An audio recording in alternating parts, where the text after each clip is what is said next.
Alors, vivre ensemble, c'est passer du temps ensemble. Ça, c'est sacré, hein. C'est un principe qui est sacré. Si vous n'avez pas appris à passer du temps ensemble, le foyer vous sera difficile.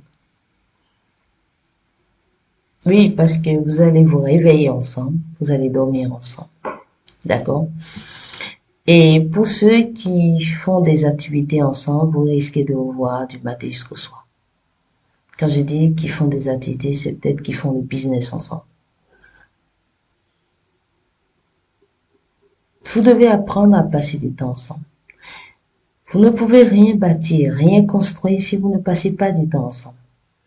Si vous continuez à passer du temps extra avec vos amis, tout comme si rien n'a changé alors qu'une femme vient de rentrer dans votre vie, alors qu'un homme vient de rentrer dans votre vie, c'est grave.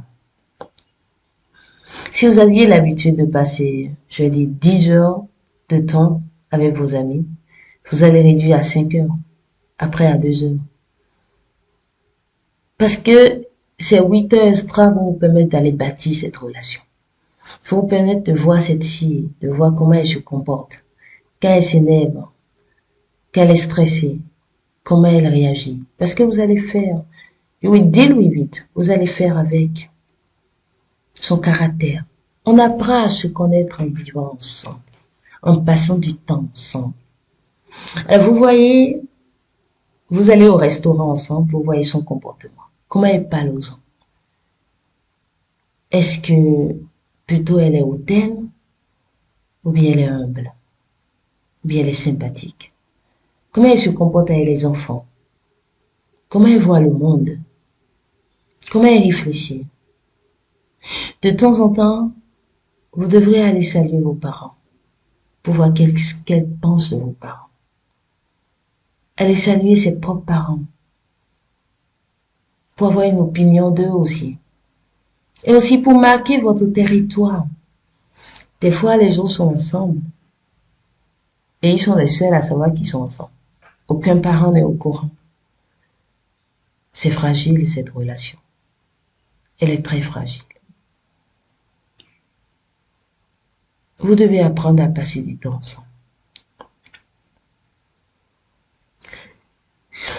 Parce que c'est en passant du temps ensemble que vous allez bâtir quelque chose de solide. Que vous allez faire des réajustements qu'il faut. C'est en passant du temps ensemble que vous allez mieux vous connaître.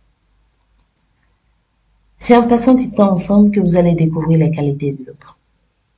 Si vous passez du temps ensemble, vous saurez qu'elle s'est préparée ou qu'elle ne s'est pas préparée. Ou plutôt que voici les gens de mets qu'elle aime. Parce qu'à chaque fois qu'elle viendra à la maison, il faudra que c'est mets-là. Si elle aime le riz, vous allez manger du riz dans tous les sens. Vous allez manger du riz blanc, du riz au gras, etc.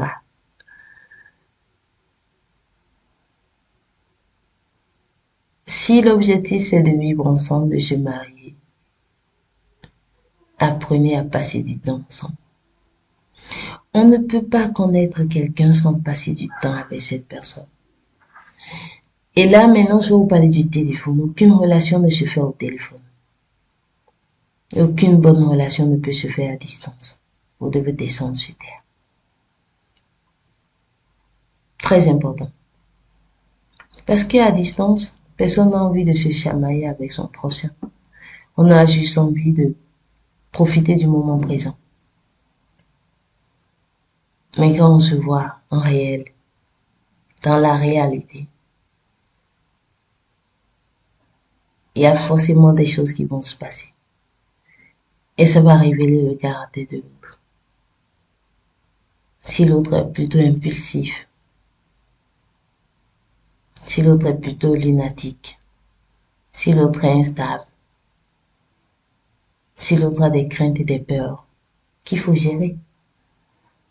Et c'est des choses que il faudra gérer avant de rentrer dans le mariage. S'il faut rassurer l'autre,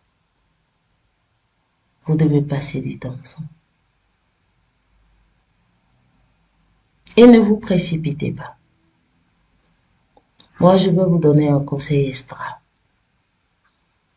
dans cette rubrique. Ne vous précipitez pas pour faire d'enfants. Faire d'enfants, c'est une responsabilité que vous irez prendre lorsque vous êtes sûr que la personne avec qui vous êtes vous convient. Ses qualités vous conviennent et ses défauts vous conviennent. Vous devez apprécier les qualités de l'autre et être prêt à faire face à ses défauts. Ça, c'est très important.